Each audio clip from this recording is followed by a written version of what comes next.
Amreli civil hospital ખાતે ચાલી રહેલ અન્ય ક્ષેત્રમાં એક અનુસૂચિત જાતિ સમાજના આશાસ્પદ યુવકને માર મારવામાં આવ્યો હતો, જેની 4 દિવસની સારવાર બાદ તેનું મોત નીપજ્યું હતું। ત્યારે પરિવારજનોના જણાવ્યા અનુસાર તેઓએ પોલીસ ફરિયાદ પણ કરેલ છે। તો એટ્રોસિટી એક્ટ હેઠળ નામજોગ 4 તેમજ અજાણ્યા 3 લોકો એટલે કુલ 7 લોકો સામે ફરિયાદ પણ નોંધાવી છે। આ સમગ્ર મામલે વધુ વાત કરીએ તો જિલ્લાના ગોપાલગ્રામ ખાતેથી સારવાર માટે આવેલ દર્દીની સાથે મૃતક અમરેલી સિવિલ હોસ્પિટલ ખાતે ચાલી રહેલા અન્ય ક્ષેત્રમાં જમવા માટે ગયેલ, જ્યાં એક નજીવ બાબતે આ યુવક ઉપર હિંચકારો હુમલો સંચાલકોએ કર્યાનો આક્ષેપ કરવામાં આવ્યો છે। ત્યારે આ હુમલામાં ઇજાગ્રસ્ત થયેલ યુવકને અમરેલી સિવિલ હોસ્પિટલના ઇમરજન્સી ટ્રોમા સેન્ટરમાં સારવાર હેઠળ ખસેડવામાં આવ્યો હતો, જ્યાં 4 દિવસની સારવારના અંતે હોસ્પિટલમાં આ આશાસ્પદ યુવાનનું મોત નીપજતા પરિવારજનો દ્વારા પોલીસ ફરિયાદ દાખલ કરવામાં આવેલ છે। તો પરિવારનો આક્ષેપ છે કે પોલીસે આરોપી વિરુદ્ધ કાર્યવાહી કરી નથી। તો એટ્રોસિટી એક્ટ હેઠળ ફરિયાદ લખવામાં આવી હતી। ત્યારબાદ સારવાર હેઠળ રહેલા દીકરાનું મોત નીપજતા આ ઘટનામાં 302ની જેવી કલમનો ઉમેરો કરી ન્યાય આપવામાં આવે તેમ પરિવારજનો માંગ કરી રહ્યા છે।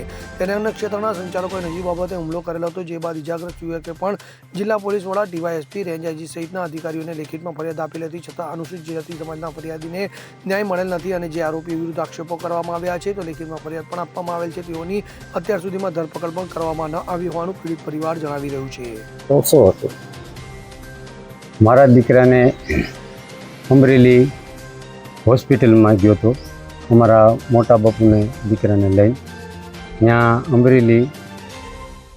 ત્યાર પછી બપોરનો ટાણું થયો, જમવા ગયો, જમી અને ત્યાં 2, 4, 5 ભેગા હતા અમારા ભાઈઓ, અમારી ભાણેજ। ત્યાર પછી એની માથે જે ઘટના બની એને હેઠું જરાક મૂક્યું, એમાં ટ્રસ્ટી લોકોએ એને કીધું કે ભાઈ હાલમાં અત્યારે કઈ જગ્યાએ છો ને શું છે આગળ?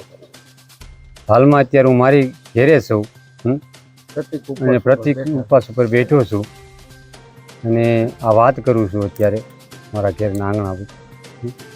ને મારા દીકરાની આ ઘટના બની છે એનો હું ન્યાય માંગવા કહું છું। ઓકે, હાલો કિશોર। મેહુલ ત્રિવેદી સાથે CN24 ન્યૂઝ અમરેલી। હવે જુઓ દેશ દુનિયાની તમામ ખબરો તમારી આંગળીના ટેરવે।